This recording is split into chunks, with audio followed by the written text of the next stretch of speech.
Afternoon, folks, and welcome to the Modern Explorers Guild Workbench. My name is Drew, and today we're going to be painting some Warhammer Underworlds Gnarlwood.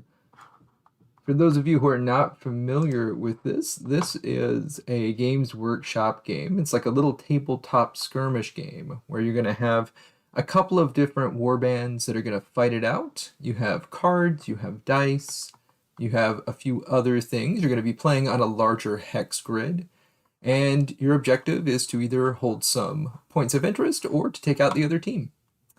So we received this kit from Games Workshop at Gamma, so we did not pay for this kit, and it was built for us. It was handed to us pre-built, so I did not build this kit, nor did we pay for it. So this is a product that was given to us by GW at Gamma. So this is the product, and today we're going to be working on these two different warbands, the Gnarlspirit Pack and the Sons of Velmorn. Both of these pictures were taken from the Warhammer Underworlds page on Warhammer Community. So these are what we're going to use as a reference, just to roughly get an idea about what these folks are going to start looking like. So we're going to take a quick look here at the models themselves. I'll reposition my camera just a little bit. So we have here one of the skeleton warriors. This looks like the leader. It was put together relatively well, but here you can see some pretty large gaps in the model. I didn't do anything to these models other than to prime them. So I have primed them using primarily Vallejo paints and also Wraithbone. I decided to make these have a warm undertone, so they have been primed with some corn red as the undertone here, along with some highlights from Wraithbone. Same for the rest of these guys here. Getting a good idea. These are these push-fit style models that have these modeled bases on them, which are quite nice. You're able to attach them and go. You can see the original colors of these models underneath. They were already keyed, so red, brown, and kind of a cream color. That way, if you just wanted to push fit them together, you could be off to the races right away. But of course, we like to paint our models here, so we're going to be doing that, mostly with the contrast method today. Here is the other team. I did the exact same thing here, but I used some Vallejo Alien Purple here, or maybe Fantasy Purple. As a kind of underneath kind of tone, just to make this a little bit cooler. So you had these skeletons, which I believe traditionally would have been a little bit cooler in color, and then these guys, which would have been a little bit warmer in color, but I reversed them for fun. Sometimes it's interesting to try something a little bit new with our models. But we have them here. These are all primed up and ready to go. Because we're going to be using the contrast method on these miniatures, I am going to be highlighting them with a dry brush. For this purpose, we're going to be using some AK Interactive Ivory. We've recently brought AK Interactive paints into our store. This is their 3rd generation acrylics, and they've been wonderful. I did test a lot of products over the course of the last year, looking for the new product we would bring into the store to replace Vallejo and AK1. So luckily we got hooked up with a distributor in Canada, and we've been able to bring this into the store. But we're going to be using this AK Interactive Ivory for our highlight here on these guys. Because while they are primed and they're fairly light to start with, it's nice to get a nice edge highlight over the whole model. We don't want to go to pure white. Using pure white prevents us from having anywhere else to go. So we're going to start here by putting a little bit of our AK Ivory onto our dry palette. For a dry palette here, I just have a piece of cardboard that's covered with tinfoil. And you can see I use it here for mostly dry brushing. And anytime this gets filled up or I start to see paint flaking off, I go ahead, pull this tinfoil off, and I keep going. I know there are many different types of dry brushes out there available from your hobby companies. So Army Painter makes them, AK does make them as well. Even companies like Godhand make these dry brushes. I actually prefer to get dry brushes from the dollar store. And in particular, these Wet and Wild series makeup brushes do very well as dry brushes. They come in small and large versions. And when I'm just looking to get a general highlight over a model, or I'm using this as a precursor for slap chop, as it's now called, I normally will just use these brushes. For very specific purposes, I do have a set of brushes from Citadel. And so I do use those on occasion. But for the most part, these Wet and Wild dollar store brushes do the job. You can see this one is quite old. In fact, I do have a challenge here on YouTube where I painted the Silent King entirely using one Wet and Wild dry brush. Or makeup brush, I should say. So if you're interested in that, check that out on our channel. It is over there waiting for you. In this case, though, I am going to start. I like to take, so when they say dry brush, they don't mean really, really dry brush. Just more dry than normal. So I like to dip the tip of the brush that's not bristled into my water jar, take one drop of paint, and just add that onto my dry palette here. And that gives me just a touch of moisture so I can load up my brush. Now I'm going to come through here. Oftentimes I will test this on the back of my thumb. That's too much paint. I have seen some really cool YouTube videos where people make a dry brush palette that's textured. Those are pretty cool. I can't remember what creator did that first, but I have seen several. All right, that's good. So this leaves kind of a mist on the back of my thumb, but without leaving streaks. Those streaks are from the original. So I'm going to come through. And of course, this is so we can use our speed paints here. And I'm just going to give these guys a kind of general dry brush. Pick up a little bit more paint here. And we're going to repeat this process for all of these models as one of our starting points for getting them ready for our speed paints. Or not our speed paints, what are these? Contrast paints. Contrast paints is the Citadel version.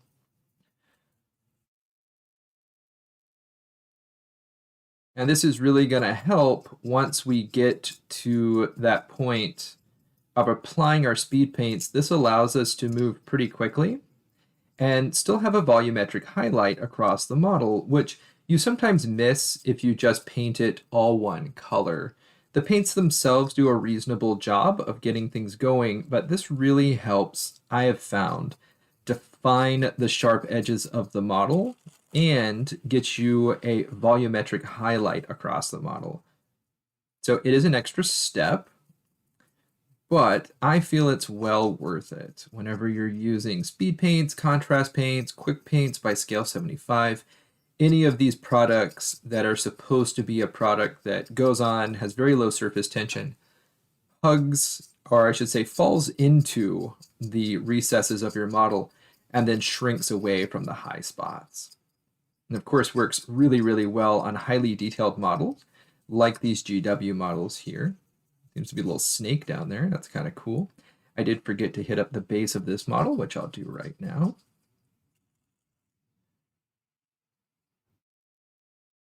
Get that in there as well. Excellent. I'm going to grab a little bit more of our ivory, put this down on our palette.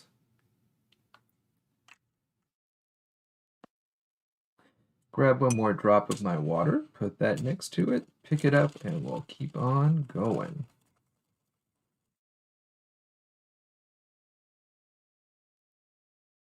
All right, test this on the back of my thumb. Nope, that's excellent. Now this will go right onto the rest of these models. As I said earlier, I do like using this AK ivory color.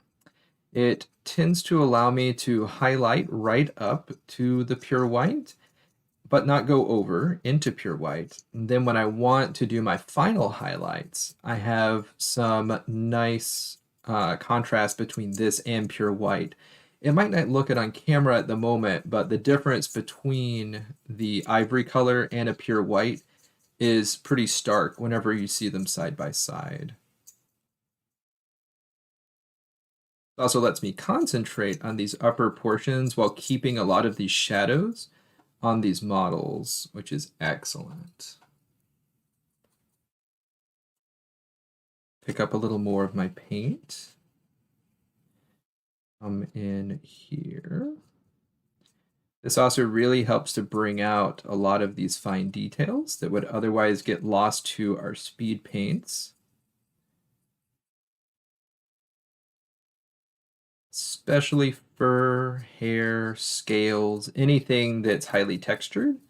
This kind of painting process really helps bring those details out. And even if you weren't going to be using a speed paint or contrast method on this model, this would be a good way of getting started. And you can see here, even down in these recesses, I'm maintaining my shadows while giving an additional highlight to the highest areas. Really helps to show off these details at a distance of, 3 to 4 feet, which is how people will generally be viewing these models. We're going to do the exact same thing on these models as well. Now, don't worry too much if this looks to be a bit bright, because the contrast paints are going to dull everything right down. In fact, we'll probably end up in the end coming back over these models for a final highlight, just because of how greatly that contrast does affect the model. But this will certainly help to alleviate some of that work in the future. You can just see as I go here, the fine details just pop out on the model.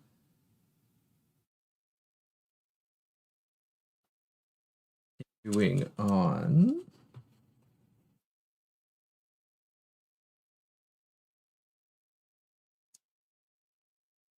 So as I said, I did not build these, so I'm not super familiar with all the pieces, but yeah, check this out.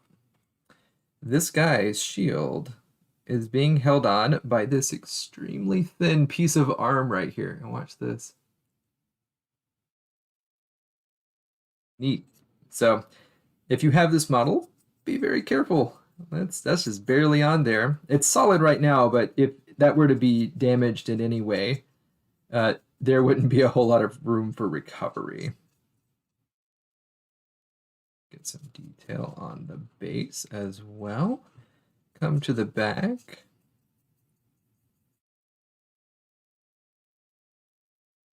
Excellent. Pick up a little more paint here. Add a dot of water in there. It's gonna help. Pick up all of that. Get that out. We're gonna test since we added water. Yep, there we go. I do really like to test it on the back of my thumb.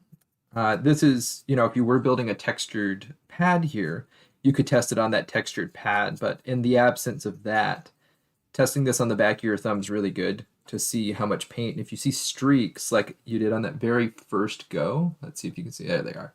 If you can see those striations, that's too much paint for your dry brush. And it's going to do some weird stuff that you're not going to like.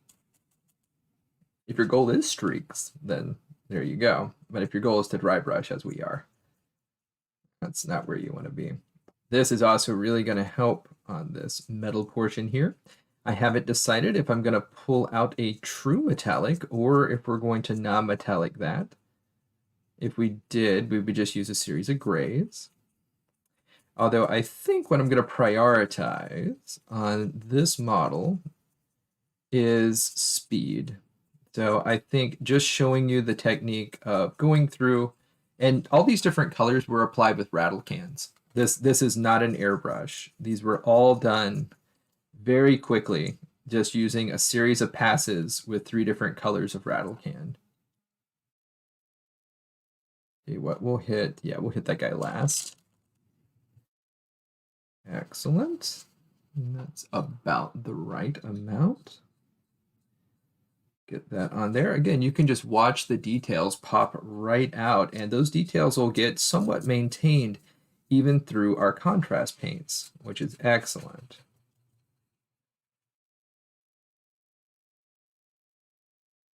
coming across this whole guy's body right here. We'll probably do some special stuff for these swords. I do tend to really like to play up the fantasy aspect of magical swords and of magical axes, either doing them as, you know, having some kind of lava thing, and who knows, maybe these will do the blue glow effect. Or we'll do the partial blue glow effect. We'll see. Again, the details just coming right out on this guy really saves a lot of time. And even if you weren't using the contrast, you would be able to take a look at this and then follow where this is at. It doesn't give you all of the greatest detail and information if you were going to be doing like true non-metallics, and, or I should say not true non-metallics, non-metallics and other things that were very specific to a certain style. But just for getting your models tabletop ready, giving them a good dry brush is an excellent way to save a lot of time, especially for new painters who are just looking to have a guide that helps them get them onto the table looking good. It's difficult really to overstate how much work like a reasonable dry brushing job can do when you're looking at getting a model out fast. Just supporting the sword with the back of my finger. I'm getting this highlight mostly on the top of this. You can see sometimes I swirl depending on if I'm looking at some cloth, or if I'm coming straight down, it might be because I want to highlight that top area of the model. I certainly want this top edge of the cloak and of these bottom pieces to actually get highlighted. Come in here, grab that up. All right, let's double check that on the back. Yep, that all looks good. So I'm going to come in here, get these stairs highlighted here, and this area on the floor. Give that a nice swirl. You can see there's skulls in there. We want to make sure we catch those. Same thing for the cloak. So take a good look at the cloak before I hit it here. Then you'll start to see those details really come out here. And I'm not putting a lot of stuff down all at once. Really taking my time here with these dry brushes, making sure to slowly apply the paint so I can choose when to stop. And you can see there we have those highlights that have come in. I'm going to support this blade from the other side. I'm going to come in and do this. And we'll decide whether or not we want to make these plain old blades in the interest of time, or we're going to do something a little better. Now, this is something that I would have definitely fixed had I built it, but I want to point out again here, we do have one little tab here on this, and normally I would say at this point to just let it go, because blending this back in is going to be really difficult. I am going to remove this tab. It's so obvious on this cloak, and the underlying plastic here is not the normal GW gray plastic. This plastic is a cream color, and so this cream color is what's going to save us here and allow us to remove that little bit of sprue that was left over. Now, to make sure I do have paint there, I am going to come back and hit that area with a little bit harder dry brush. All right, and now it's almost as if it wasn't there, except for this little piece that I left. And if we're removing all of that, we might as well actually take care of that piece so that it's nice and smooth. All right.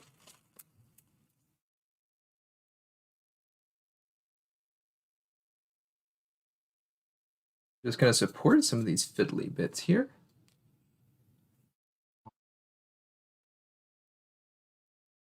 Now they're good and supported. After you use your dry brush, you should always clean them out. Otherwise, they're going to get weird on you. So I'm going to go ahead and put this into one of my pots of water and let that soak out. I'm not too worried also about these kind of dry brushes. A lot of times you get the good advice not to put a brush, like say you had a very sharp, very fine brush like this one, you would not want to put this upside down in your pot of paint. That would destroy it pretty instantly. But in this case, the dry brushes, especially these really nice kind of thick makeup style dry brushes, you don't have to worry so much about them being damaged. when they're softer, like this one, where they kind of give, this is where you do have to start worrying again, but not the stiffer ones like that. All right, so we have now applied our dry brush, giving us an edge highlight to all of these models. Now they are ready for us to put on our first contrast paints. When you're working with your contrast paints, so contrast paint really will save you time if you have good brush control. When you're lacking in brush control, contrast paint doesn't save you that much time because you end up having to go back through and you have to reapply your base coat to these things. So if you intend only to get the contrast paint in this recess and you happen to get it on this top part, you cannot just paint a different contrast paint over it. It won't work. Its intention and the way it works is so that you can see through it. It's a transparent paint. So if you mess up, get it someplace it doesn't belong, and you put additional transparent paint over it, you'll see the mistake. So contrast paints, while they are billed as saving you time, and they will do that, they will only do that if you exercise good brush control. So getting some practice in on some less complicated models may be useful. But let's grab up some of our wildwood. And in many cases, you want to start in the deepest portion of the model and work your way back out. So that's what we're going to be doing today, going as far into each model as we can and then working our way back out. For these particular models, I am going to start by putting on the wood theme to all of them. And for that, we'll use our contrast wildwood. So let's see if I can easily find it. The answer is probably no, but they unfortunately all kind of look the same. Here we go. All right. One of my favorite paints. You will want to shake up all of these paints. So contrast paints in particular, the ones that have an additional pigment in there, will settle out. And you will want to shake them really well. If you don't, then you'll have this contrast medium that's kind of separated. And you'll get a kind of weird blotchy thing going on. We're not going to be using the dry palette that we had used for our dry brushing. We're going to put that aside because we're done with dry brushing for now, although we might come back to it before we're totally done. I'm going to grab up one of these. So I'm just going to be mixing my paint in here. Let's see if the camera can decide to do that. There it is. So it's these kind of egg crate looking things. You can get them at the dollar store, about 7 or 8 of them for $1.25. This is what I tend to use whenever I'm using speed paints because this allows me to mix things and keep everything separate. But if I forget and I don't clean this out really well, I will just clean it out to the best of my ability and then either throw it away or recycle it, depending on how good a condition it's in. For this, because we do not want to completely obliterate our undercoat, we are going to be thinning these down with our technical contrast medium. And so this can also separate, I have found. And so it's worthwhile to go ahead and pull the medium as well. For this, we'll bring over our water. So, and let's get started. Let's see, let me find my medium layer brush.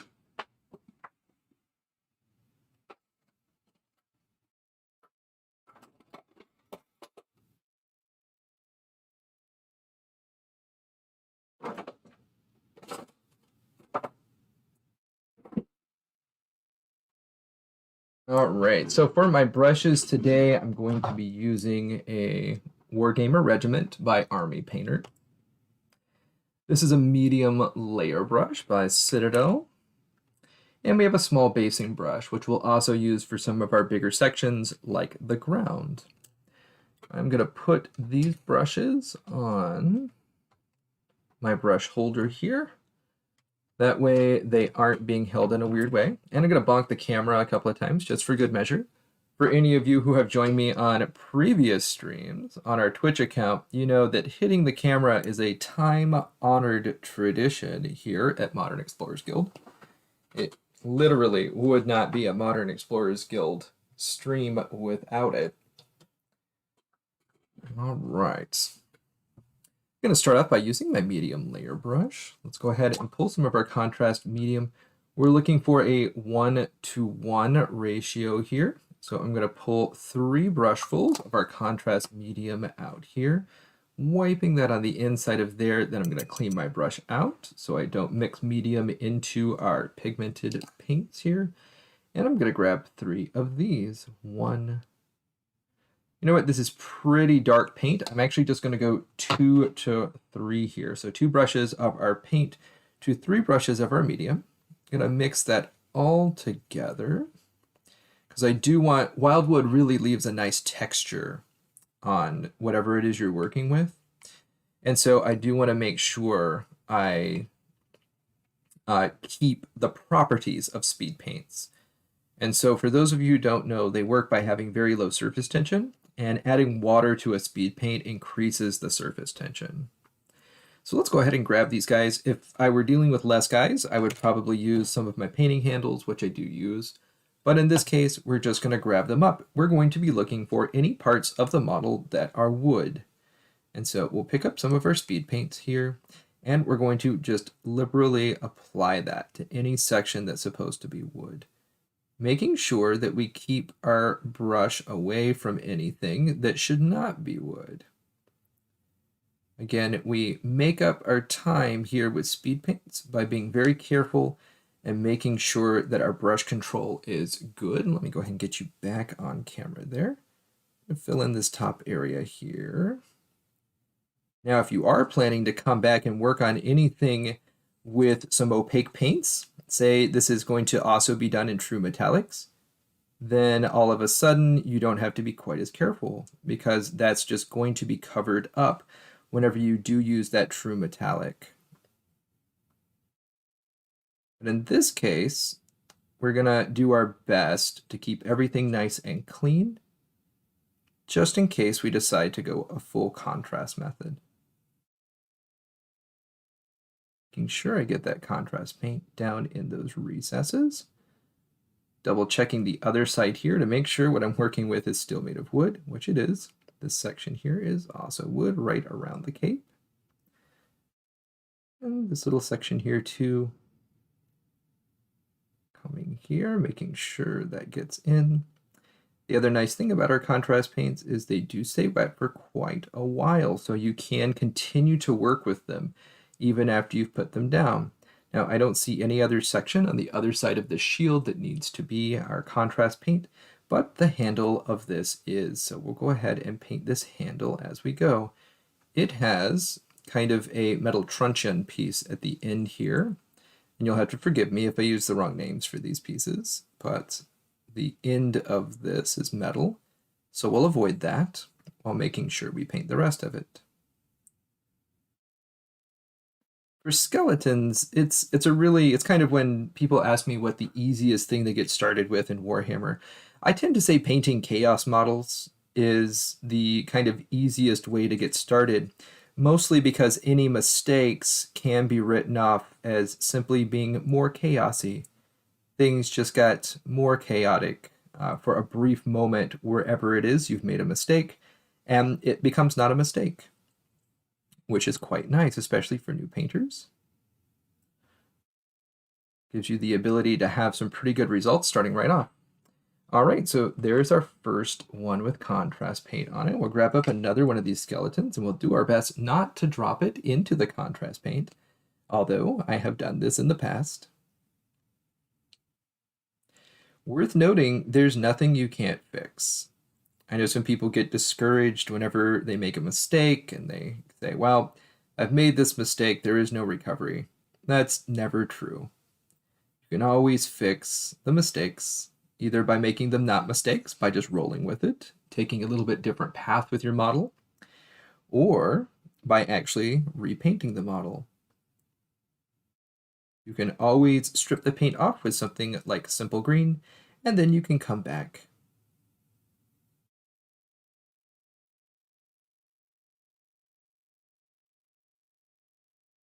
And we're just getting this in here. We're not going to bother attempting to get this all the way down on the other side here, but we're going to pull this around. Make sure we have enough paint over here. There we are. And we can always touch up these paints after they dry. Going to continue to come in here with our medium layer brush. We're going to look and see if we can find any wood on this model, and indeed we can. The back of the shield is clearly made of wood.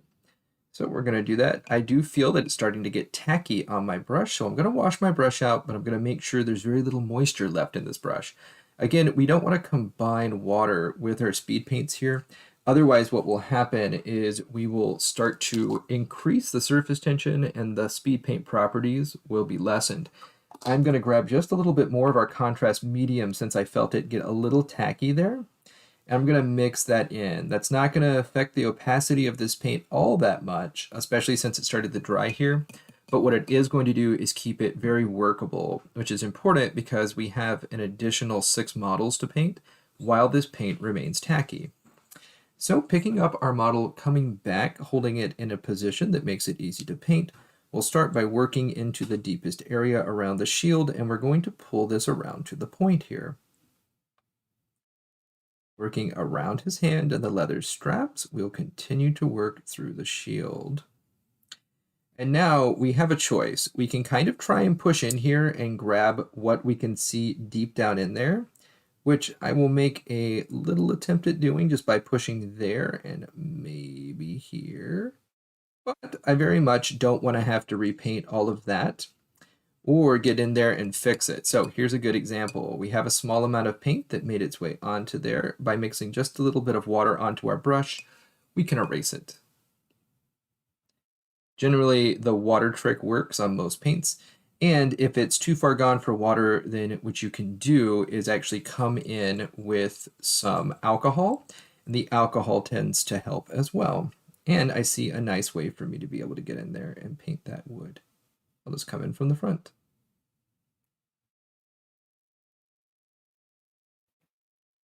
Excellent. All right, so we were actually able to get both. I'm going to check the other side. And let's check right up there. Excellent.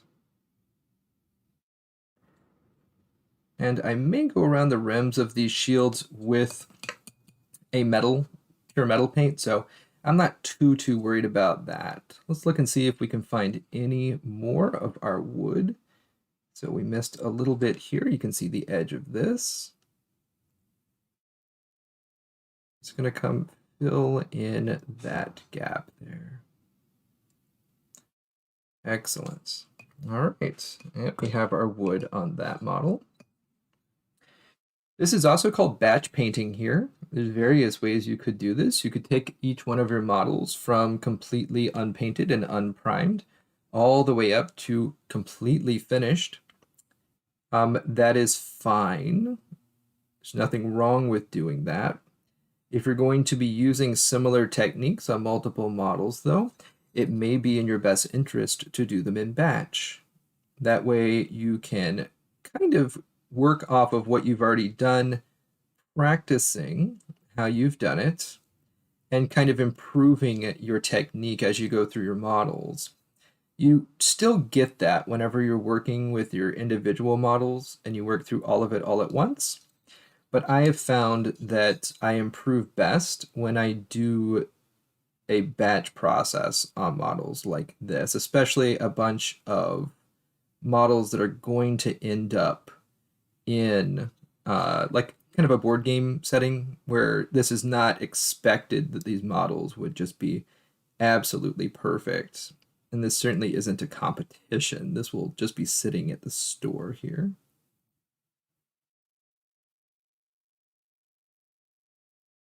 Those are kind of recessed areas that are going to get that wood treatment. I will come in and apply just a little more so it's darker in here. Excellent. And of course, the back of the shield here is going to be wood. I don't see any other wood bits on this skeleton here. So we're going to come down from the top here and just start applying our wood.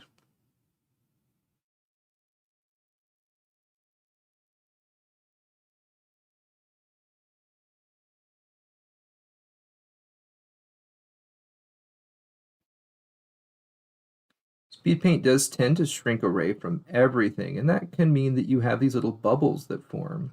When they do, you won't notice them right away, but when they pop, you'll see kind of a spot lacking in color.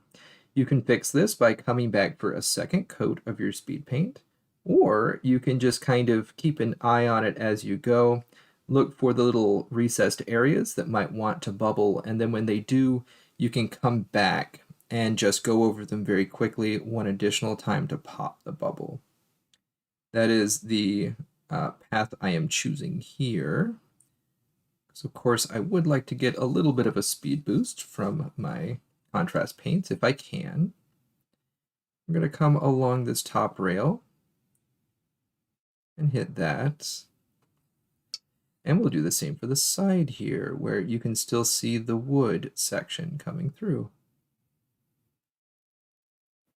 Again, we're using that medium layer brush by Citadel. That's helping us to get into these spots. It's a relatively sharp-tipped brush. Same thing down here. You can see where this wood texture starts. And we're almost out of paint on our palette. I'll have to refill that coming up here. I am going to grab up this little bit of edge right there. Same thing here.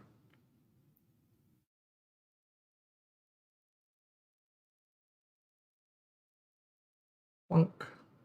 All right, that completes the wood on this guy. So we got through 4 of them with what we had on our palette. I'm going to go ahead and fill this back up with our contrast paints. So, grabbing up some contrast medium. A moment ago we had 3:1, but we're going to change that up and go 4:1 here because I ended up having to add an additional. So 4 brushes of our contrast medium here. Wash out my brush. Remove most of that water. Come back in with our contrast. And again, 2 brushes of this will be sufficient. It is a very strong contrast paint. We'd like to see some of our underlying colors here. Go ahead and give that a good mix with our medium layer brush. Kind of wring our brush out against the side there and wash it out.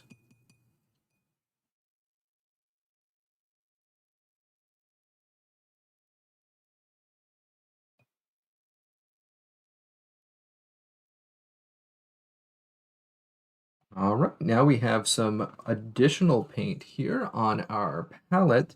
We're going to grab that up and see if we can find any more wood on these models. This guy doesn't seem to have any wood on him at all, which is fine. Those are a few coins and other things down there. This is some stone. And a goblet. Just making sure I don't miss anything. Ideally, when you do this, you would finish up all the bits in this batch process. Now, inevitably, you will miss something, and so you'll have to come back. But here, I'm down with our contrast paint. Apply this in a nice thick layer here. Back up, we're catching his wooden stick here.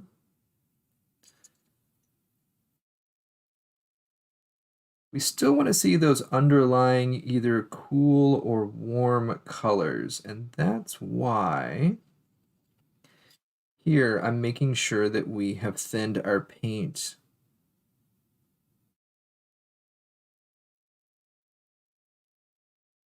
Make sure you can see what I'm doing. Coming in there, shrinking away nicely. You can see these little bits here that are kind of rough. Those are the sprue. I am going to resist the urge to clean that up. Although I will tell you, the urge is strong. I'm going to go ahead and shape my brush here on my palette to be a little bit thinner, a little bit sharper, and come and hit these wood bits in between. I'm going to turn this in this way to make this more accessible. Right, so I've gotten these wood bits here, but there's a bit of a mystery. What is this thing on the end of his stick? Well, let's take a look at our reference and see what it is this one's got. Oh, wrong reference. Let's take a look at this reference. Here it is. All right, that's what I thought. This is like a elk horn or something, or some kind of deer horn. So it should be horn colored, and we'll make sure we hit that with a different color of contrast here. Oh, that was the wrong thing. What am I missing? Right in there. All right, excellent. And since I just did that, I should be able to take a little bit of water, come in, and mostly remove that.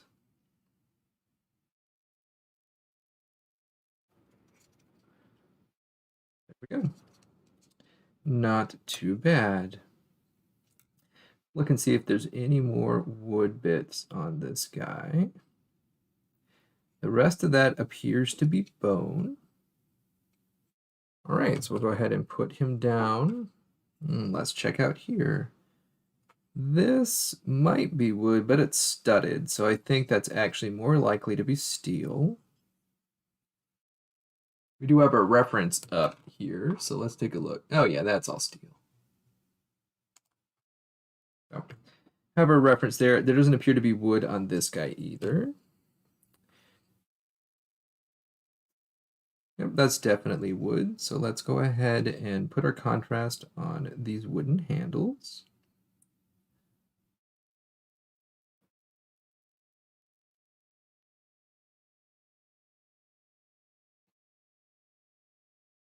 See, other than making sure that the paint gets where we want it to be, there's not a whole lot of fuss with it. Not a particular technique in applying it other than just shooting for accuracy, making sure it doesn't get anywhere we don't want it to be. Same here, we're going to apply this paint on this, although I think one could make the argument that this was probably made of metal. In this case, I will say it was made of wood.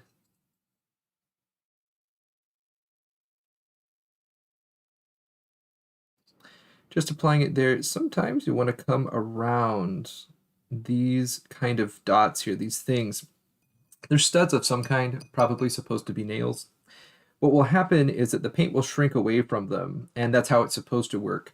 But sometimes it shrinks completely away from them, and you don't have that nice contrast that's around the edge.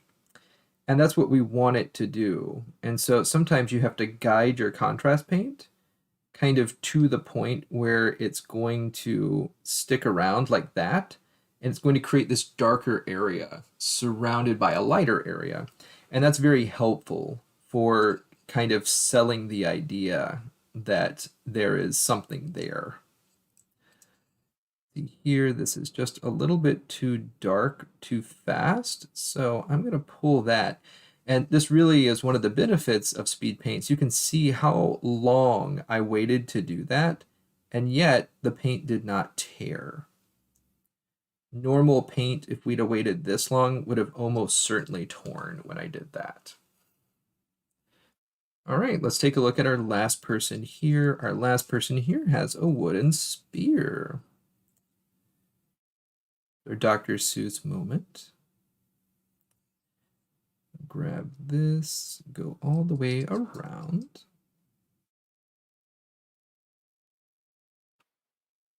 All the way up to the hand, but not over.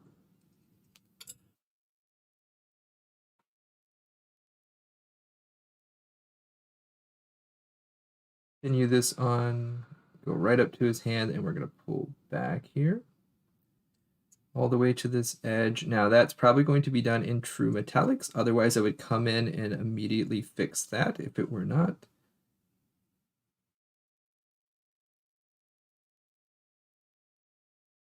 But in this case, knowing that I am going to use true metallics on that, I'm not going to bother.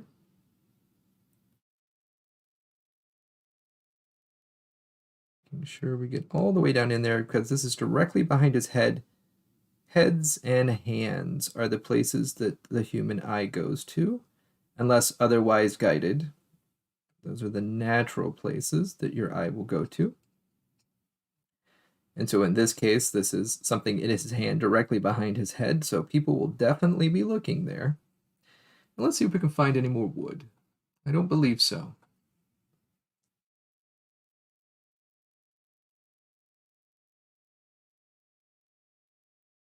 right. Now this is the wood color that's going to be on all of these models here. Let's go ahead. And so what I would do sometimes is work on metallics here, but I think I'm actually going to go for our bone colors next. And for that, we're going to go with Skeleton Horde and do a very similar thing. Now, once all of these speed paints are on the palette, they actually look very similar. What I recommend doing is not just putting your paint in the next one, but actually turning your palette so there is less likely the chance that you will accidentally grab up the wrong speed paint, especially because they all kind of look brown and desaturated unless you're working with, vibrant colors like blues and greens and reds. All of these kind of bone and leather and wood colors will look the same on your palette. So just a word from the wise. Let's also grab up some more of our speed paint medium. So sometimes people ask me about this speed paint medium. Could you do this without it? And the answer, of course, is yes. But if you want the speed paint to maintain its properties, then you will not. You'll not add water to it, which is the other option to thin these paints down. All right, so let's go 1 and 2, and then let's go a half. Grab just a little bit of that. We're going to mix this in. Now, this is a much lighter kind of caramel color. So we did about 2.5 brushes of this, but we do want to see it be different from the wood color. We want these to, they can be subtly different, and that's fine, but we do want them to be different. This is going to help with that. So let's take these skeleton warriors and let's work on that. We can see we have some fur and some other stuff, and we're going to hit that up in a moment. But let's grab up this bone color. I'm going to turn this, so this medium layer brush, and now we're going to come in and we're going to start working on these interior areas here, the areas that are going to have the bone. And we'll decide if this is good enough. Now, what I'm looking at right now, I don't think it is. I don't think that's a strong enough color for me. So I'm going to actually come back and I'm going to grab up another brush of my skeleton horde. So another full brush. And we'll keep adding this until I'm happy with the intensity of this color. We'll go one brush at a time. No reason to push it too far. So now we're at 4 brushes of contrast medium to 3.5 brushes of our skeleton horde. So nearly a 1-to-1 mix. And let's see. I am happier with this.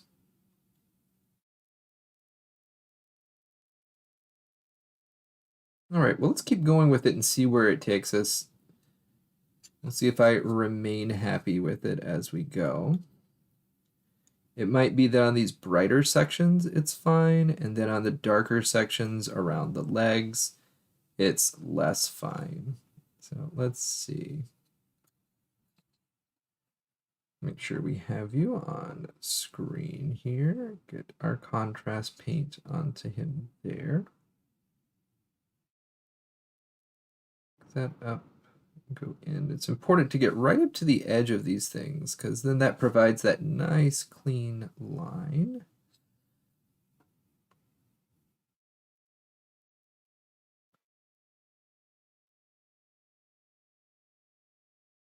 So now you can see the skeleton's hand right next to the wood and how much of a difference that is. Even though it's not dry yet, that will still be a big enough difference to where you'll definitely see it.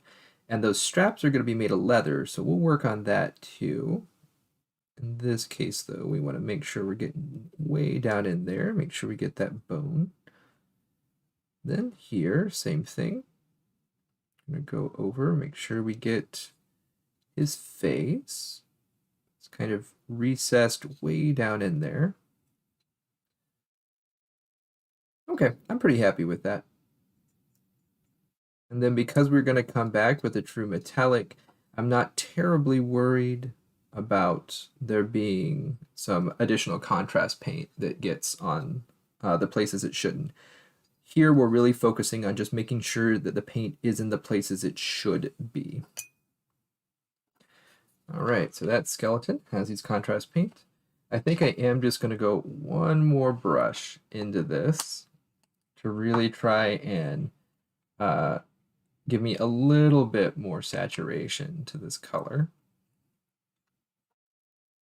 All right, let's try this guy here.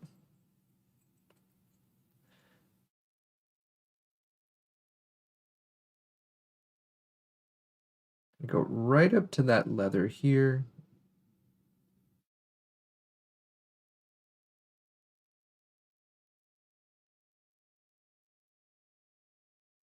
Coming in here, we're going to take care of his fingers, right up to the edge of the armor.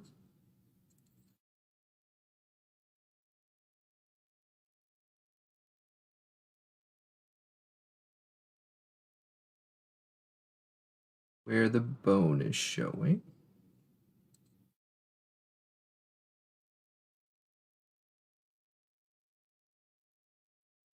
All that right there. Make sure we get all the way in there around this armor.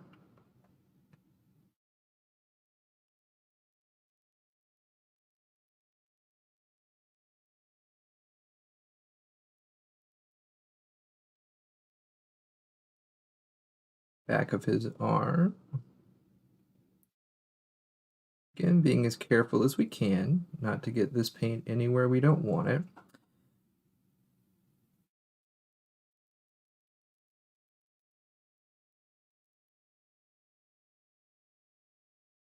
All right, so we have it on there. Just darken up this area under the chin. Get the eye socket there to darken that up. Excellent. I see there's a portion here of his wrist that I missed. There we go. Now kind of the rest of his hand comes back into relief. Other eye socket. There we go. So we have this guy as well. Lots of bone on this one. These will be done in true metallics, his jewelry, so I'm not too worried about it. And anything that's going to be done with an opaque paint that's not going to be a speed paint, you can go ahead and go right over. Again, because you're going to be going over it again. Not having to worry about that transparent nature. All right. Let's get that in. Make sure you can see. You can see I'm happy to turn the model any such direction I need to get to whatever I need to. And you can see there's a little bit too much paint in these recesses. I'm just going to pull that off. Not all of it, but we definitely don't want it to be too crazy down in there. I want to be careful here because that's going to be cloth. No bone on the back side, but this arm certainly is bone. Make sure we get right up to the hilt of the sword.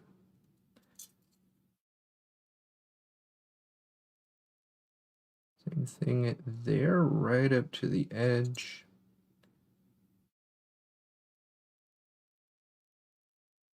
Making sure we get all the way down into there. Along this side of his hand, or her hand. Skeletons, it's hard to know.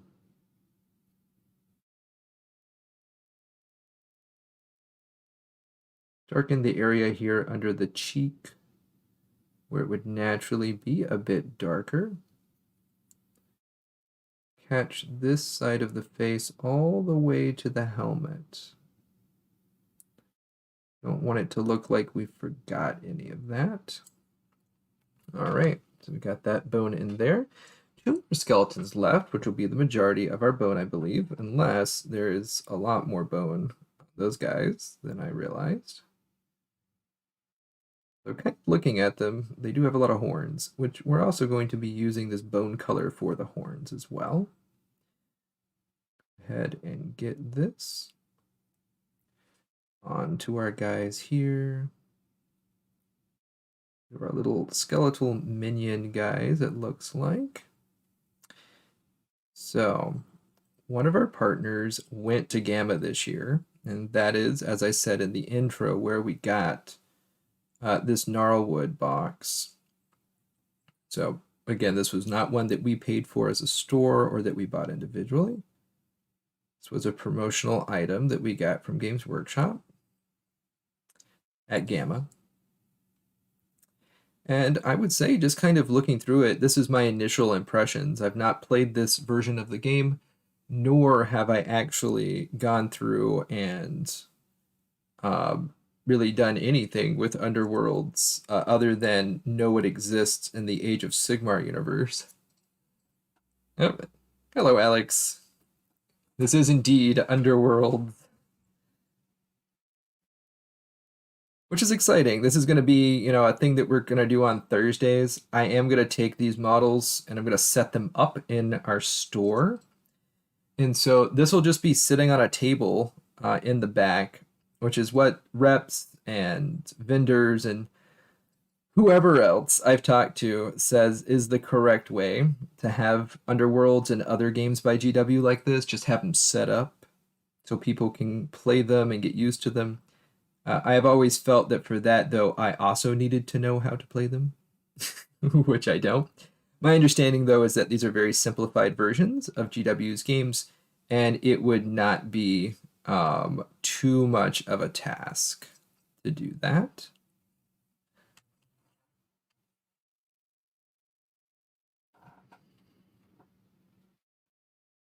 Brush is starting to get just a little bit tacky. My paint is starting to dry out just a little bit. So I'm going to grab just a little bit of my contrast medium, add that in just to keep everything flowing. We do still have a little bit left to go.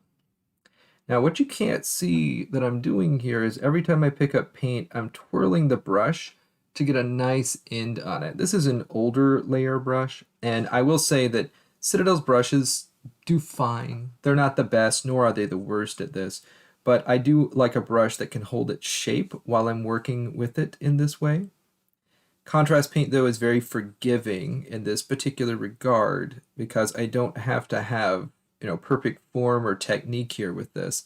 I just need to get enough of the paint onto the model to where the contrast effect can take place. Although in other situations where the technique and the way you actually brush something on matters, this brush is a little bit less reliable.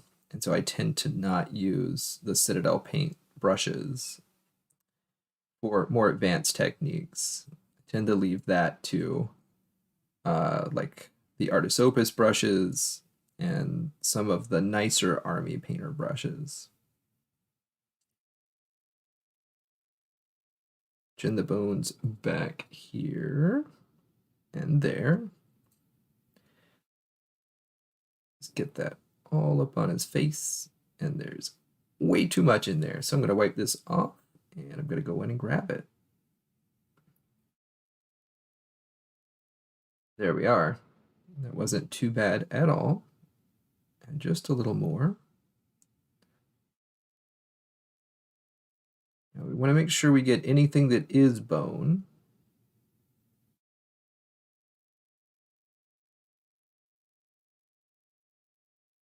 Go right up to the edge of things. Otherwise, you'll see that little bit of base coat hanging out, and it really affects how well this is perceived. Excellent. All right. So that's all our skeleton warriors. Let's take a look at our kind of barbarian guys and see what we got going on. This is going to be for all of our bone. So this is all bone up here. And we should see a reasonable difference between the bone and the wood.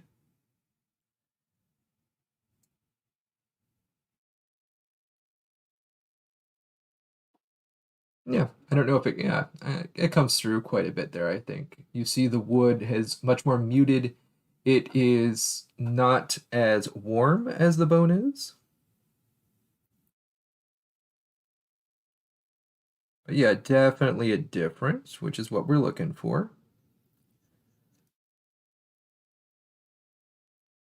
And if we'd like to see even more of a difference, we can come back through with our bone after this is dry, very dry, and we can actually highlight this up again, either with a dry brush or with a highlighting brush that has a nice thin bristle to it.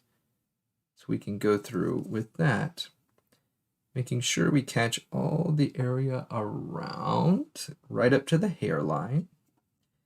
There's some additional bone here we're going to make sure we get. Again, taking that contrast paint right up to the edge, but without getting it on the rest of this is the goal. All right, so we've hit up the bone there. Let's see if we can find some bone on these guys. That appears to be a weird mask thing, although this is definitely bone. It's a cow skull that is, for some reason, here. It's the wild, wild west. I'm gonna grab up this little bit of paint that landed right there with some water. Of course, the solution to pollution is dilution. That's what we're doing here. Grab some more of that bone, come around from the back here, make sure we get that all over there. And then we're gonna check out the rest of our guy. Up, look at that. There's a big old bone on his shoulder pad. Or I should say his shoulder pad is a big old bone. Wired on like bone oft is in Warhammer. So we'll hit that with a true metallic at some point. We're going to go right to the edge without getting this someplace we don't want it. I'm not overly concerned here about getting contrast paint on this wire, but where I can avoid it, I will.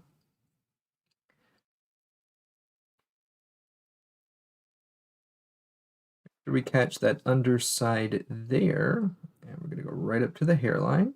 There we go. So we've put the color on that bone as well. Let's see what we got. There are a few bones on this guy, but unfortunately we're out of paint on our palette, so I'm gonna grab some more skeleton horde here.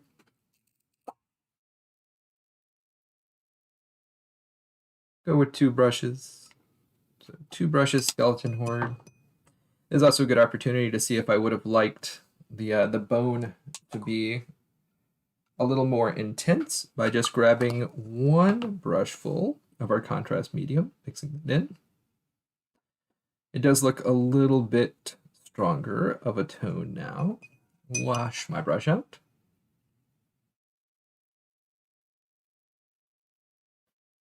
Gonna grab a drink.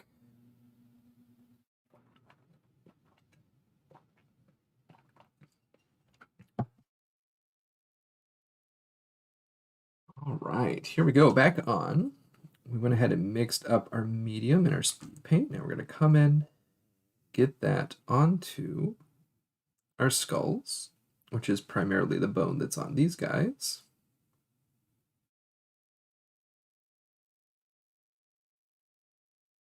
I'm going to get that all the way down in there because that's going to provide our shadows down in these recesses. It's already shadowed, but it needs to be kind of bone colored to help sell the effect. I'm going to change the orientation of this so I can easily get to all the bits, but without making mistakes. Have this coming in here. This is a skull that's held on by what appears to be leather straps. I'll do my best not to get the bone color on the leather straps because we're going to come back in with some snakebite leather. That's a contrast paint that has quite a bit more yellow to it, and I feel does also a very good job. Some speed paints are better than others, and that's just always been the case for this type of thing. Yellows tend to be pretty bad unless you base coat very aggressively in yellow, at which point there might not be a ton of reason to be using a contrast paint in yellow. where something like a shade may do. Although I believe the new shades that Games Workshop has are really just speed paints. I have quite a collection of the old and the new, and the old really acts like a thinned down paint, whereas the new really seems to act like a speed paint that happens to be colored like the shade was. I think this is bone. It is now. Still going here. That's all bone right there. This is now bone. Not sure how half the Chaos guys walk around in Warhammer because they're just covered in skulls and trinkets and stuff.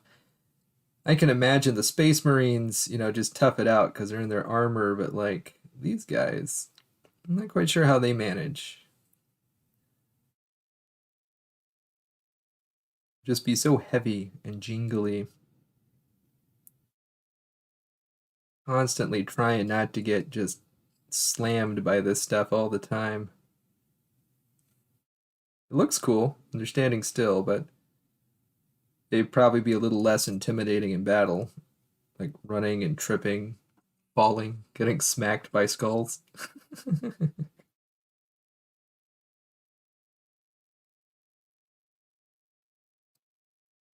All right, so we've got our contrast paint on these as well, which is excellent. You can see that really starts to bring to life these models, where you're starting to see quite a contrast between the skulls and the other things that are around them. Go ahead and put these guys down. We have one last guy to do some of our skull stuff, and it looks like the mask is maybe skulls, or maybe that's made of metal. Let's see what we got going on. Rim right there is pretty sharp. I'm going to say that this stuff is bone. I could look at my reference here, but in this case, I'm just going to make the executive decision that this stuff right here is the bone. That looks like metal to me. That looks like metal. There's some stuff on the ground. Make sure there's no more skulls on the ground on any of these guys. But there is a bone right there, which we'll hit up real quick. So I'll just double check them all before I'm done with this color. There's a little much. See how this is bridging this gap here? Let's go ahead and remove that. And we're going to remove that there. We want to keep the sharpness of these models. And when the paints bridge the gaps, they really soften all the edges. We don't want that. We want them to still remain very nice and sharp. I am, though, going to say that these tusks are bone.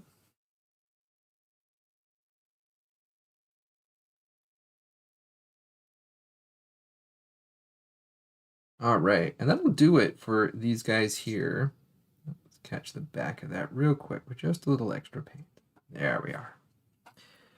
All right, so our bone has now been applied to these guys. Let's check out where we want to go next. Each one of these models is somewhat unified already by its base coat, these being a warmer model with this cream color with some red in it, these being cooler models here with the same cream color, but then also with the addition of some, I believe, magic purple is the Vallejo color. So they are pretty differentiated already as far as which side they're on. This, though, I think will continue to help. So we can contrast now the shadows on each of them with a different color. So in this case, we have our base color being quite warm. So I think what we'll do is come in and make our cloth quite cool. And for that, we can choose either a blue or a green. That would make this very much contrast between the two. When we do put blue on this, though, keep in mind these paints are transparent, and because this is warm, it has red in it. So when we put our blue on here, we have yellow in this as well, and we might get a little bit of a green color. Adding a green color will additionally make it more green. So whatever we're going for, we need to be aware of our underlying base colors in the contrast method. it's one more small pitfall that you might fall into. While we're thinking about that and contemplating which colors we'd like to use, I will go ahead and put in the leather colors. So anything that should be leather here, which is going to be belts, straps, packs, bits on these guys over here, are going to be now done in leather. We do want to do most of our contrast paints before we do our non-contrast paints and our metallics, because any mistakes we make here at this stage that are next to something that's going to either be a true metallic or that is going to be a normal paint will get covered up. So we don't want to do more work than we need to fix problems until they're actually a problem. And we won't know that until we apply that additional paint. For the leather colors, I'm sure most of you know what's coming next. We're going to be applying our snakebite leather. This is, again, one of my favorite contrast paints that GW makes. It does an excellent job if you're looking for a relatively warm base yellow leather. In fact, it does an excellent job. It conforms very well, and it shrinks away from those high spots in a very convincing way. It's kind of a toss-up between this and Skeleton Horde for me, which is truly my favorite. I do think this one edges it out just a hair. It just speeds up that process. And where you want to apply this tends to be on the small bits, the aggravating pieces, the belt that's next to a piece of armor, or the pack that's next to a gun. Those things are hard to get to and to really texture properly using either layering or stippling. And this really gives you such a head start with it. So we'll grab this up. I am now going to switch this out. You can see my palette here. I'm just going to grab my other one here and switch it out for a fresh one. And the reason I'm doing that is it's very easy to accidentally put your brush into the wrong color. And we don't want to do that because that's going to waste our time.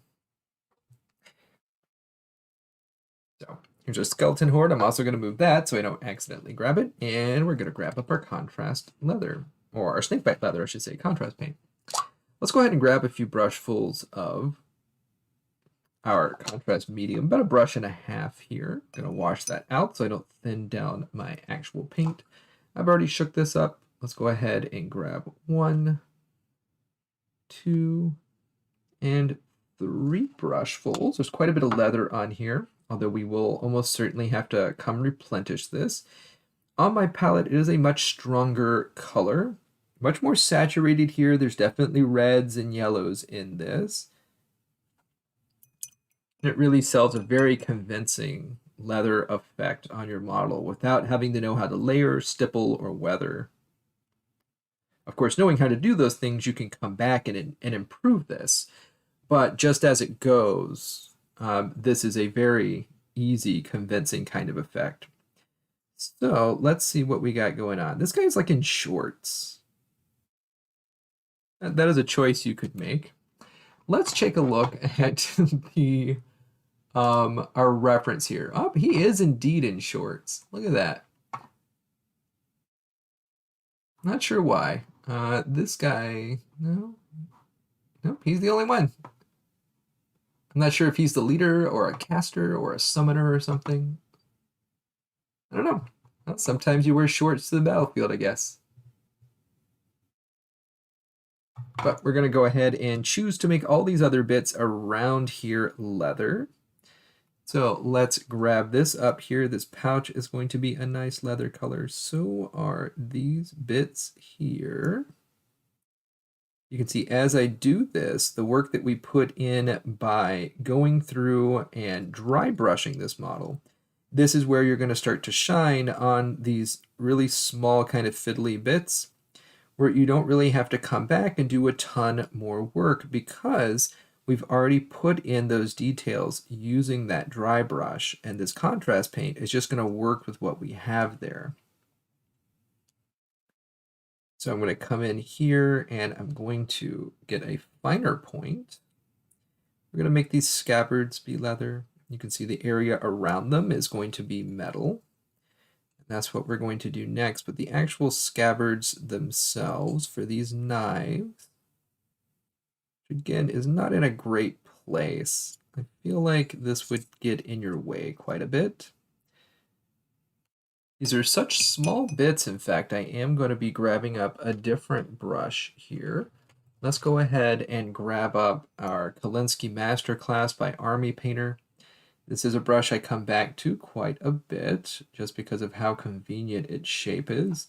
It is quite abused because I use it for metallics and other things I shouldn't be using it for, but it's still in good enough shape to find these little bits and areas that I need it to.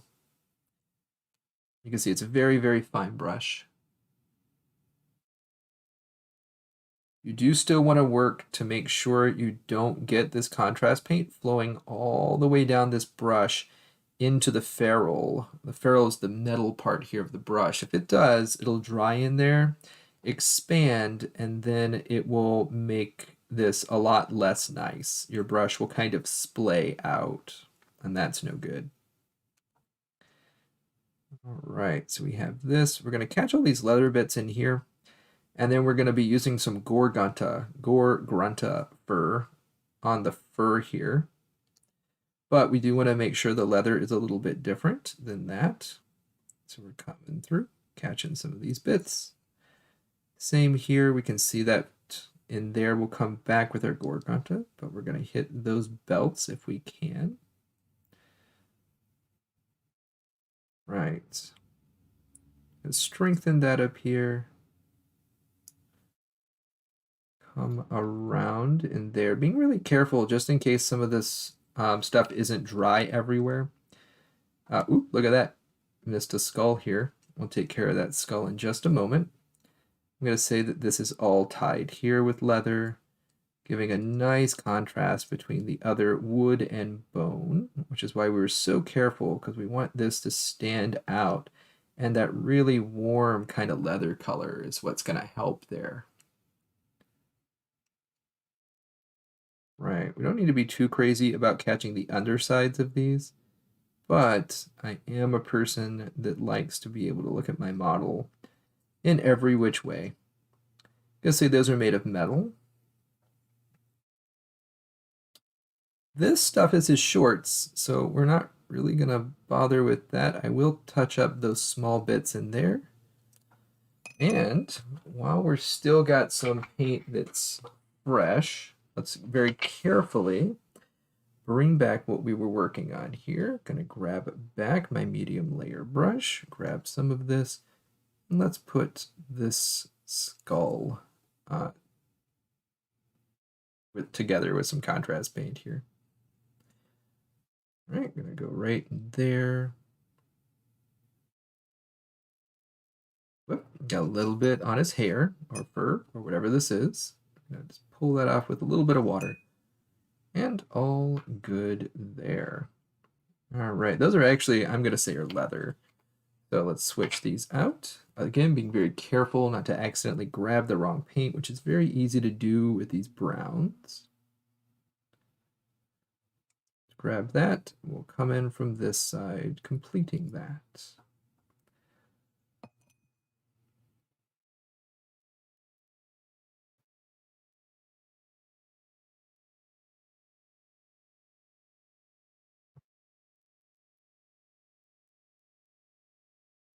Right. So we've completed leather on him. We tend to work from one side to the other. In this case, I'm going to come back around. We're going to work on this guy. We're going to start by using our medium layer brush to pick this up. We're going to make all of these wraps leather wraps. So we're going to come in, hit all of that up, leaving the very bottom of his pants, which will probably do these guys' pants in that kind of darker color. Maybe we'll use something like a Black Templar on that. I feel like that would be a reasonable color for them to be, and they would match the reference relatively well.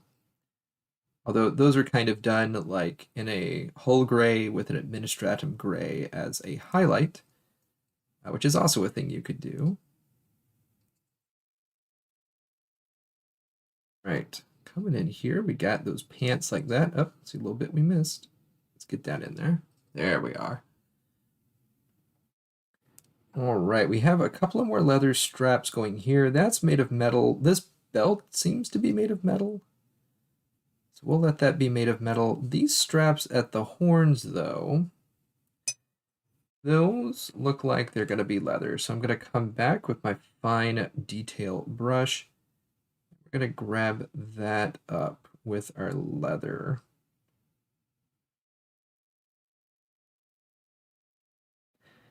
Standing in contrast here to our horns, we're also going to pick this out as we go. Now the skin is even further down in there, and as I had said, we probably want to go as far in as we can and then work our way back out. In this regard, I didn't quite do that, so we'll see if punished a little bit later. So there is a non-zero chance of punishment when I mess up, touch something I'm not supposed to touch, and then end up having to redo some of our base coat. I was doing a little bit of that off screen. So it's just going over the areas around his horns here. All right, we'll put him down. Let's see how far we are in. We're about an hour and 20 in, and we've basically gotten, we're probably about a third of the way done, would be my guess. We probably won't finish these guys on stream here, but we'll have made quite a good stab at it. You'll definitely be able to see where everything is going. Nice amount of leather on there. Same thing here.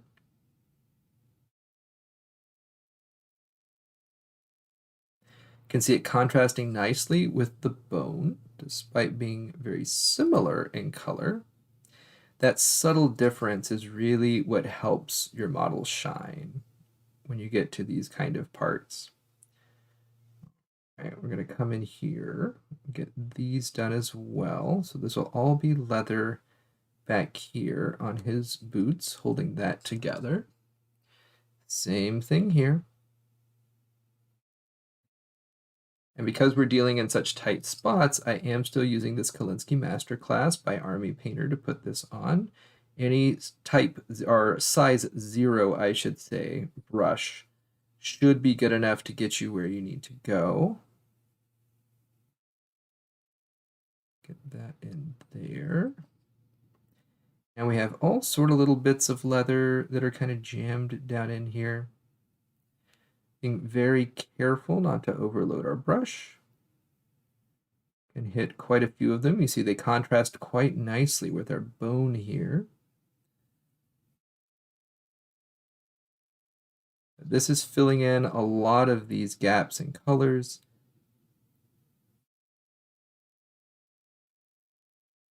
Let's see, we've got those little straps in there. I'm going to cheat and use that just to darken this area out there. Grab that up there on top of this skull and just pull it since I made a small mistake. I'm going to take a little bit of water and just keep that much brighter. There we go. Grabbing a little more of our paint, we're going to come around to the side here.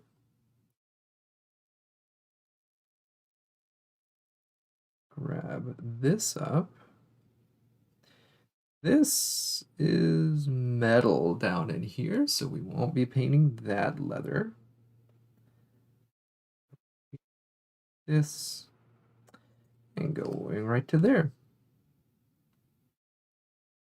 Same thing here, we have some leather bits going around this bird skull. This thing connects to this bit of leather.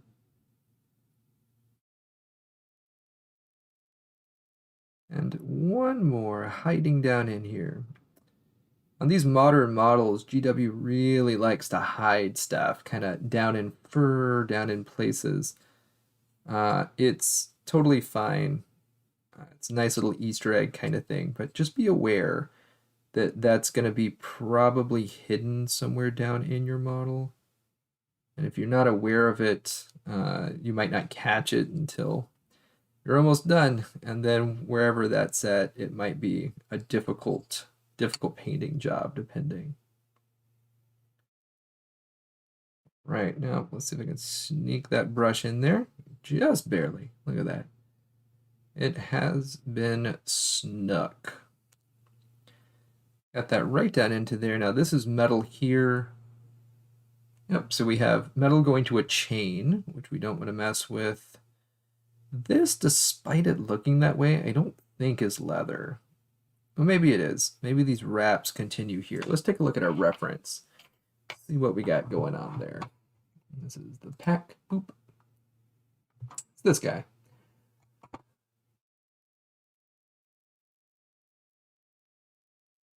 They're thinking this stuff here was leather, and then these are wraps.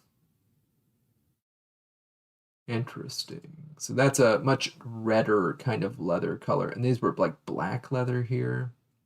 Yeah, they went with a much darker, more contrasting color for the leather across the skeleton heads, which is great. Not what we're going to do here, mostly for speed purposes, but I do see that. So these things right here are kind of leather, so we'll go ahead and paint those out as well. At least this strap is leather on both sides here, which we're going to go with. All right, I got that in there. I'm going to remove that ghost line from my side. There we are.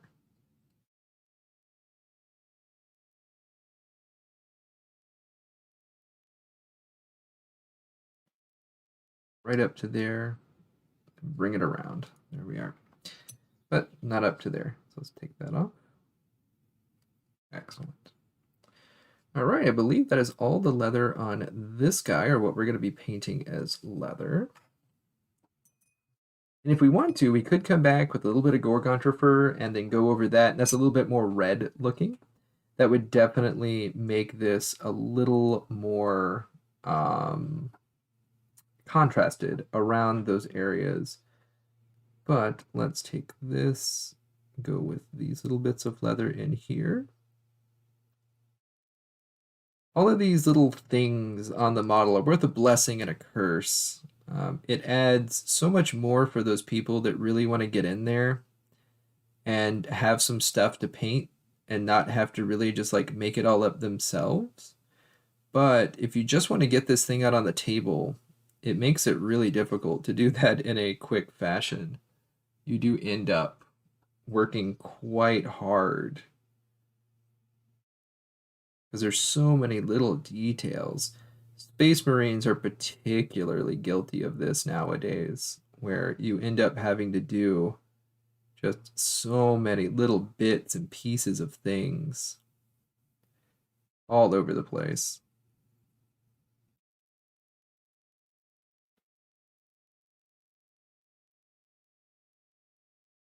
Yeah, these details are great because they give you a thing to work with. But again, if your whole goal is to go fast, they are definitely going to hold you back a bit. All right, leather on this kind of androgynous person here. That is those guys. I'm going to go ahead and take a drink here.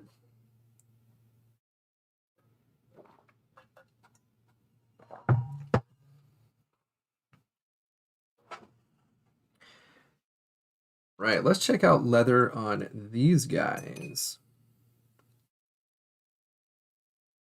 Yep, there are little bits of leather in here, mostly holding the pieces of the armor around belts and other things. So we'll go ahead and get these done. These I'm going to go a little bit faster here, coming into our last 30 minutes of the day. Oftentimes I will keep going, but in this regard, today, I got to put it up because our manager is on vacation and one of our other owners is filling in, but he has to be out of here by like 2:30.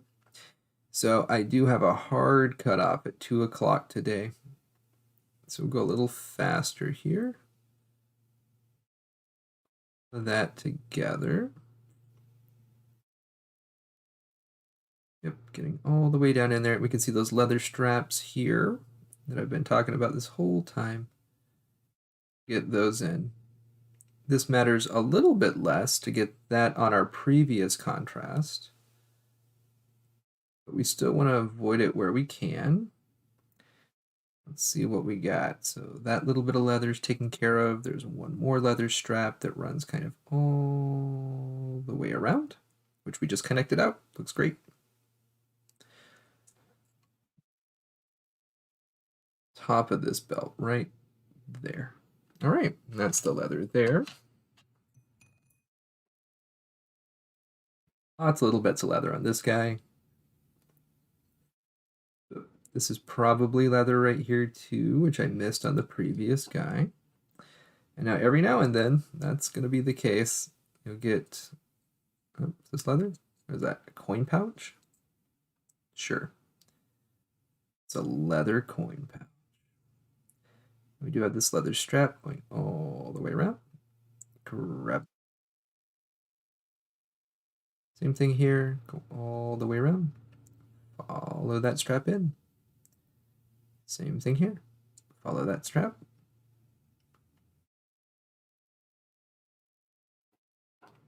All right. And we're just going to continue around this model, putting in our contrast.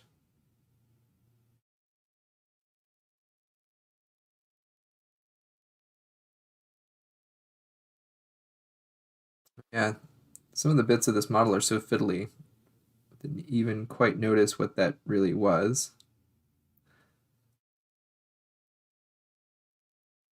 All the way down in there, all the way down in there.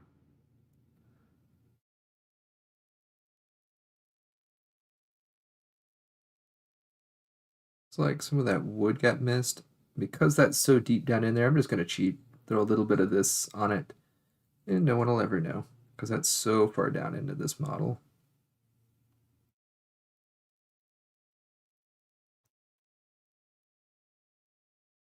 Okay, have that leather belt coming all the way in. These parts of it are not leather.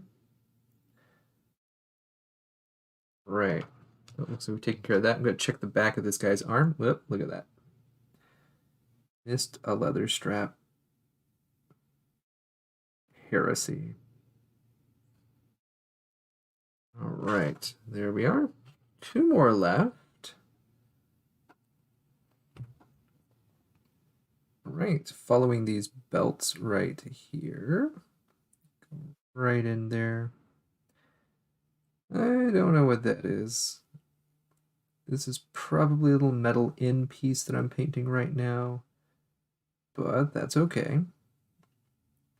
Can always come back with the true metallics on these, and that's not going to be a problem at all. It's only a problem if I get this paint someplace that I'm going to be painting the rest of the contrast, and then that's going to be no good. All right, let's get that in there. That appears to be a little leather strap that's going to hold that in place. Same thing here, that's going to go all the way around. Let's get the top of that. We catch that as well. Let's turn him. Do not see any additional leather here. Make sure we get the top of this. Now, one of the nice things you can still do with this is if you do miss some spots, instead of having to grab up your contrast, you can come back, because remember, those shades are now so similar to contrast paints. You don't have to worry too much about using them to unify your model. So for that, if I wanted to, I would just come back over it with Reichland, and I would fill in the gaps that I messed up with my leather here. And then I wouldn't worry about it at all, because you wouldn't be able to tell which parts of it were Reichland and which parts of it were this, especially if it were just the areas that needed some additional attention.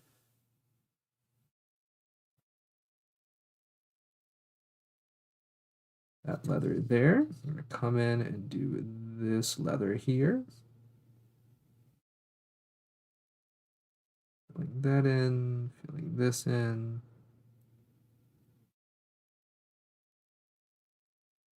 All right, making sure that's on. We have this here. We'll take it all the way to the armor, which is important. Otherwise, you see that base bit. Catch this belt all the way around. If this was not the last guy, I'd definitely be washing out my brush right now. I'm just going to push through for time's sake. You should, though, take the moment and wash your brush out. They'll last longer.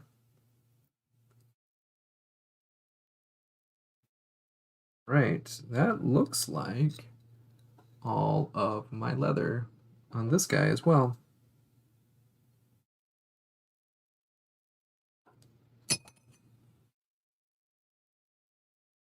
All right, so that's our leather bits. Now we have to decide where our other contrasts are going. So like I said before, I think what we'll do so that we have some nice contrast on these models is to paint them in two different opposing colors. Our cool miniatures will have a warmer color as the secondary color over the base, and then these will have a warmer color, I should say, and these will have a cooler color. So let's go ahead and grab up what those are going to be. I believe I will, so that they're not, you don't confuse them. I will probably come in here and do a greenish color.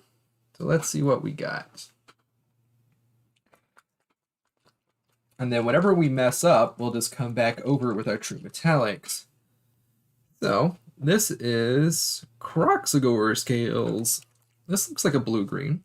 Never used it before. We're going to now switch this around. Remember, we have this in this one side. We're going to put this on the other. And so I am going to test this out real quick, see what this actually looks like. Pick up two little brushfuls of just the plain, and let's take a look. So I'm looking at it through the camera and in real life, and this looks much more green in real life than it does on that camera. This is a like true kind of turquoise color, and I think that's actually going to be great. I think I'm going to roll with this. I am going to mix, and we're going to need quite a bit of it here, so I'm going to grab a few more brushfuls and then get a couple of brushfuls of our contrast medium, making sure I wash that out real well. Let's go ahead and grab this up. Go 1, 2, 3 additional brushes, making a total of 5. Push that out there because we're going to go into our medium. We really want to make sure we do a good job with this. Pull out our medium here, say 1, say 2. I am going to let this be a bit stronger. We'll mix this all in, and then we'll wash our brush out, pick out a bit, and then we'll start working on any of the cloth bits that are on these models. Starting with one of our guys down here that we care about a little bit less. So we'll work on our minions first. All right, now deciding what parts of this are going to be that. So let's take a look here. These guys are turning out pretty well. Let's take a look at our, so this is the Sons. There we go, Sons of Velmorn. Now this guy actually already has kind of a green thing going on with blue. We may reverse that just to have a tad bit of contrast here. Let's see. This is him right here. Yeah, it looks like just his skirt here is that color. And then, yeah, maybe those little bits down there were leather, or they just kind of forgot to paint them around his helmet at the top. And I'm looking here at the guy with the bat wings in the bottom right-hand corner. Yeah, let's do that. We can always dirty it up, too, with a little bit of Agrax Earthshade or something down towards the bottom. But we'll make this a nice strong color that we can work from here. So let's go ahead and get in there. Oh yeah, that's a very nice strong color. So we'll get that in there. Oh yeah, look at that. You can see where they left that big chunk of sprue on there. Delicious. I know it sounds like I'm complaining, but I do appreciate GW giving this as a promotional item. I cannot help myself most of the time when I see unremoved sprue stuff. There's really no quicker way to break immersion while looking at models that have been painted than to have bits of a sprue stuck to them. Coming in here, we're going to catch these bottom edges. You wouldn't think you would see these, and that's true most of the time, but not all of the time. Remembering here too that we are going to be using true metallics on these. Not too worried about getting this contrast paint on the metal bits. We are, however, not wanting to get this on anything we've already done.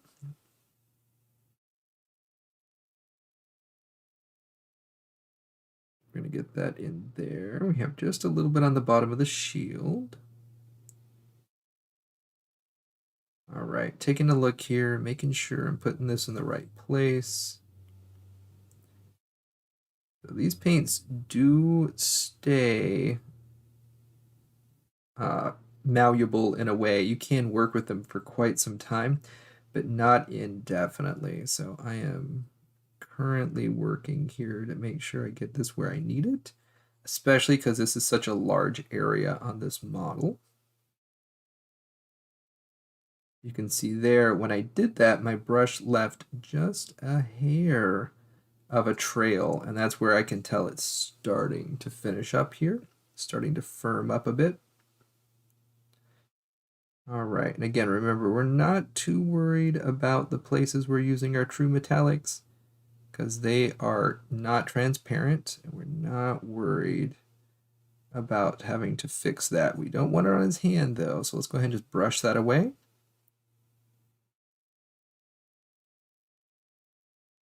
Getting that in there, no problem. All right, so this is this nice kind of blue turquoise color in contrast that we're adding. So that is the cloth bit there on this guy. And honestly, that looks pretty good. That's one of those things that, you know, contrast is reasonable at, not the best, not the worst. I'm going to fill that out and strengthen that in there.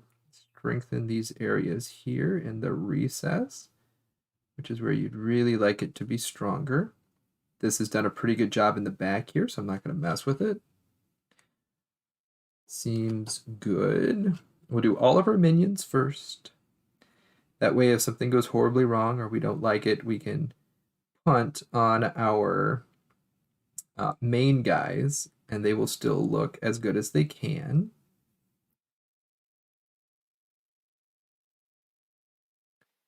Here, this is going to be part of this cloak, probably. It is now. Yep, look at that. Lucked out. Let's get that in there. And with contrast paints, oftentimes what you can do is kind of grab up a bit of it, like kind of a lot of it, and then just spread it as you go. It saves a ton of time, and it honestly tends to give you the best results. It allows it to kind of spread on its own accord. As long as it's not, you know, just drenching the model, it tends to work out pretty well in your favor to grab up more of it than you think you maybe should. So in there, I will have to clean that up. Again, no reason to really do it until we've hit that moment with our metallics where I realize there's just no way it's going to fix. That down in there, though, is where his leg is at, and I have kind of a blob sitting on the leg, so I'll have to fix it. All right, we got that on there. I think actually this is also that. Yeah, it is. Looky here. So we're getting there. Now this is kind of tight, so I'll do what I can, and then I'll switch my brush to a finer brush when I am in those kind of areas over here where I can't get to it. All right, so we're going to switch back over to our Kalinsky Masterclass to get into those little tiny areas. Again, not the best of ideas because this will get down into this brush and cause some problems with it, but that's a decision you'll have to make.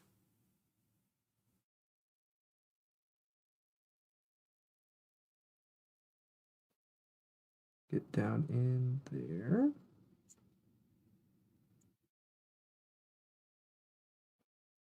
We'll just define this very well, going right to the edge, but not over. Same thing into this corner, right to the edge, but not over. The area under the shield, I'm going to work on just a little bit there. Spot right there that the paint shrank away. That's okay, we got that fixed up. Excellent. Bonk the camera just a hair. Again, wouldn't be a stream with Drew unless we bonk the camera just a little bit. This little area right in here, it's kind of sharp. So there we go. That takes care of that. Here we go with our guides in there. Wash this brush out. All right, what do we got? We got 144. We got about 15 minutes left in here. I'm guessing we'll get this paint onto the rest of these guys, the rest of the skeleton crew, and then the rest of them will have to wait until next week when we're going to pick back up. And we'll see if we can't finish them out then.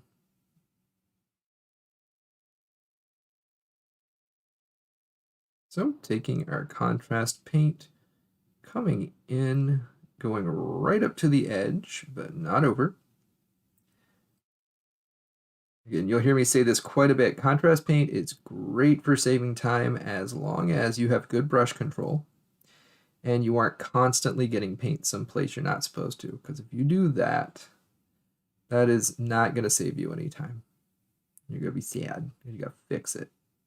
Or you can be a crazy person. Just paint right over it.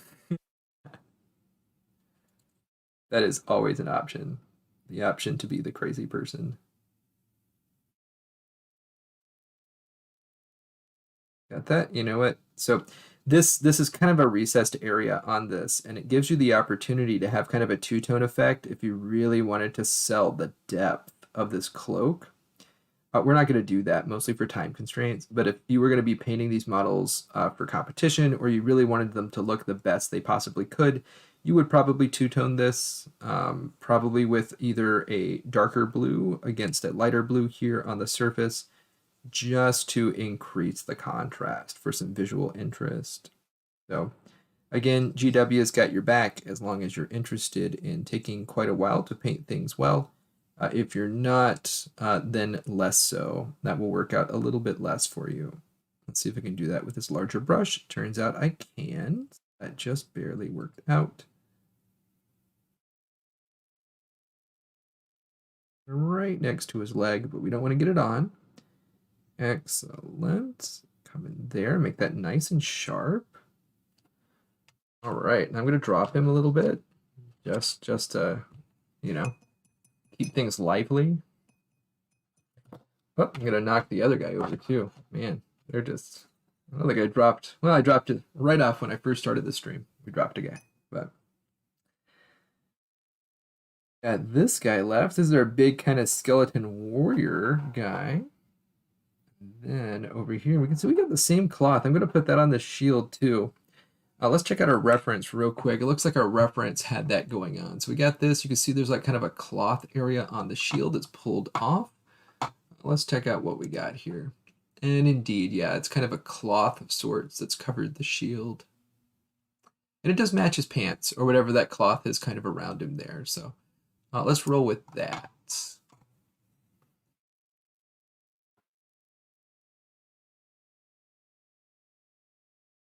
So we're going to start down here on his pants. And then we've been putting all these details on ahead of time, but this is really, when we start putting on stuff like this over these large areas, this is really one of the things that helps kind of get the model towards being a finished model. All right, we're going to sneak this all around down in there. That's part of the armor down there. So we're going to go that way. Come through over here, grabbing up our stuff, going right to the edge of the belt, but not over. Same thing here, grabbing all of this. This stuff down in here is also going to be that cloth. Grab that, we can see a giant sprue mark right here. Good Lord, feel the pain of living. Get that over here. This stuff down here is like little coin stuff and detritus. I'm not going to worry too much with that. We can always come back later and work through that. There, going all the way up. we're almost, unfortunately, out of this color here to apply. So I am going to have to dig out just a little bit more of this paint. But we'll go right up to this edge here, doing what we can with what we got. Just good enough. And remember, not terribly concerned any place it's going to be metallics. But let's get all up in here. This is, again, that opportunity for you to get a lot of volumes going and a lot of depth going for this thing. And so, yep, all right. We're just kind of out of paint. So I'll grab up just a little bit more. Just a little bit more. Croxagore scale. That kind of blue-green turquoise color. It's actually a very pleasing color, but it has no kind of metallic to it. I oftentimes would use the lightning one. I can't remember. It's kind of a green color.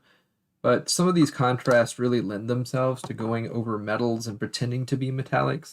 This is not one of them, because I think it's supposed to mimic kind of scales and such. And so that's actually a bonus here, because it gives you some diversity as far as what the paint line is capable of. And that's quite nice. It's nice to be able to take the contrasts and apply it to metallics, and take it and apply it to cloth and other things, and it work reasonably well. We're going to put just a dab more in there. Same thing here. We're going to bring this down. And let's get down in here. Because this guy is so big, you're going to be able to see all this from the back. Go ahead and make sure we get all of this cloth done up, so that there's not like a moment where you can see in there and it looks just rough, like we forgot to paint it.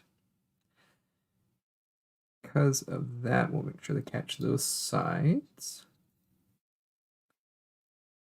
Right, and then one more go in here. We're going to get this again right up to those edges. This is where that contrast paint really shines, is where you're going right up to the edge of stuff, because it gets a little bit darker right there at the edge, making this natural shadow at the transition. It's very nice and easy. You don't have to work for it. And anytime you have to work for something but get something nice out of it, it's a good chance to just go ahead and take advantage there. Going to take our Kolinsky brush. We're going to come in, add that into these very tight recesses here that this other brush just was never going to have a chance of getting into. Be able to hear the wind outside. Today it is quite windy. Excellent. And I said we would do the shield, which we're going to do now. After I bonk the camera some more. Very important. Keep that camera bonked. Oh, you can see that little bit of water was going to hang out on the shield there. But saved it. I'm going to go all the way around, get that in there, avoid our wood texture where we can.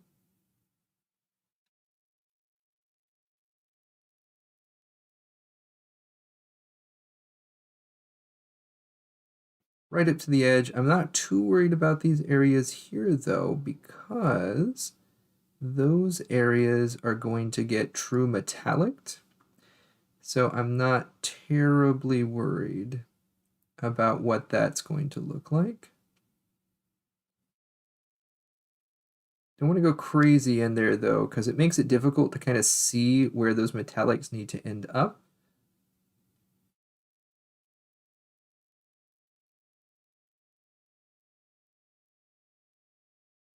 Get this in there, going around this area of the shield, just like they had theirs be a slightly different color here. I think we will do the same, just to draw some contrast out of the shield for greater visual interest. That in there, just make sure that's kind of where it needs to go. And then we're going to hit that with some metallics, but now with shield matches, and we'll come over here and do something a little bit different there.